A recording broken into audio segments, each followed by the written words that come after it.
السلام عليكم ورحمة الله وبركاته. مع حضراتكم مهندس علام أحمد، دعم فني شركة شورى للكيماويات. احنا النهارده متواجدين في عزبة السبردة مركز بيلا. قمنا بإجراء العديد من التجارب لمكافحة ديون الحشد الخريفية. كنا متواجدين هنا بالظبط الساعة 6:30 صباحا يوم الأحد. جربنا مركب دولف اكس بمعدل ربع لتر زائد 250 جرام مركب زنتاري على 10 كيلوات موتور ضغط، ورشينا الذره خط خط، يعني بنطلع بخط زي كده نرجع بالخط الثاني. وجربنا خطه ثانيه هي عباره عن مركب كاستيلو 80 سم مع ايضا مركب الزنتاري 250 جرام على 10 ملوات.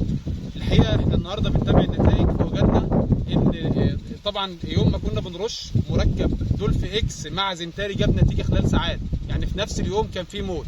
اما مركب كاستيلو مع الزنتاري قعد غاب شويه، على ما شفنا نتائج وصلت المتابعه لحد 48 ساعه لما وجدنا موت كامل.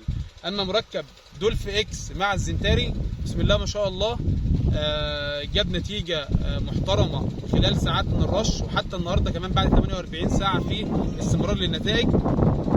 دايما شركه شورى حريصه ان هي تقدم الدعم لاخواتنا المزارعين في كافه انحاء جمهوريه مصر العربيه كلها، لان دوده الحشد مش موضوع ان انا استقل بيه او ان هي دوده عاديه او رش لها اي حاجه والسلام.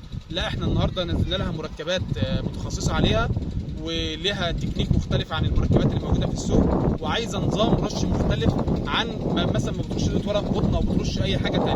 ومعايا الحاج ابراهيم الكناني مزارع طبعا هنا في مركز بيلا اللي احنا جربنا في حقله، فهو هيقول لحضراتكم على التجربه اللي شافها بعينيه وتابع معانا فيها. اتفضل يا حاج ابراهيم. بسم الله الرحمن الرحيم. احنا ان شاء الله بعد اشراف الباشمهندس علام والدواء اللي هو جابه لنا اللي هو الزنتاري 250 سم على 10 عبوات، ربع كيلو زنتاري مع دولف مع بوه برضه ربع لتر دولف اكس.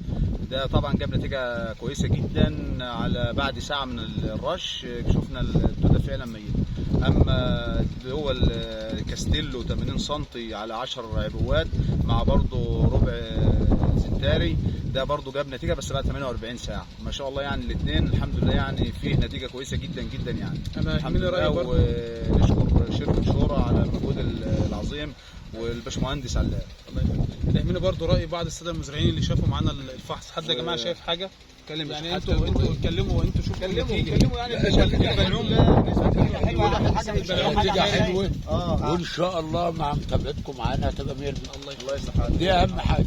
شكرا لحضراتكم جميعا، وانا اتشرفت النهارده دايما الحاجه اللي تنقذ الزرع بتاعنا. اهم شيء اللي بتخلينا الافضل يعني افضل برضه تشرفوا لينا وخلاص يعني. وزي ما تعودنا من شركه شورى ان هي دايما عندها الافضل. انا سعيد جدا بوجودي معاكم، وان شاء الله مع شورى ومتابعتنا معاكم وان شاء الله شغل نتائج احنا سعداء بوجودك معانا يا استاذ علام، والله شرفنا والله بجد.